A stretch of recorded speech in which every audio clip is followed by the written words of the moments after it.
Mkuu wa haki za binadamu wa Umoja wa Mataifa Volker Turk ametoa wito wa kufanyika kwa uchunguzi kuhusu mauaji na ukiukwaji mwingine wa haki za binadamu yaliyotekelezwa katika uchaguzi wa tarehe 29 Oktoba nchini Tanzania. Taarifa zilizopokelewa na ofisi ya haki za binadamu ya Umoja wa Mataifa kutoka vyanzo mbalimbali nchini Tanzania vinaonyesha kuwa mamia ya waandamanaji na watu wengine wameuawa na idadi isiyojulikana wamejeruhiwa au kukamatwa. Ofisi hiyo haijaweza kuthibitisha kwa uhuru idadi ya vifo kutokana na hali tete ya usalama na kuzimwa kwa mtandao muda mchache baada ya uchaguzi mkuu kuanza nchini Tanzania. Ripoti za familia zinahangaika kutafuta wapendwa wao kila mahali, wakitembea kituo kimoja cha polisi baada ya kingine na hospitali moja baada ya nyingine. Ni za kusikitisha sana. Inatoa wito kwa mamlaka za Tanzania kutoa taarifa kuhusu hatima na mahala walipo wote waliopotea na kukabidhi miili ya waliouawa kwa familia zao ili wapate kupewa maziko ya heshima,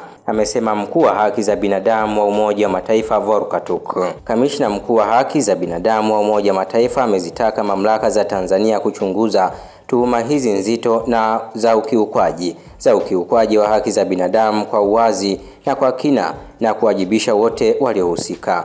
Katika hatua nyingine, ametoa wito kwa mara nyingine tena kwa mamlaka za Tanzania kuachilia bila masharti viongozi wote wa upinzani waliokamatwa kabla ya uchaguzi mkuu, akiwemo kiongozi wa chama cha upinzani nchini Tanzania Tundu Antipas Lissu, pamoja na watu wengine wote waliokamatwa tangu siku ya uchaguzi. Inaripotiwa kuwa zaidi ya watu 150 wamekamatwa tangu kura kupigwa.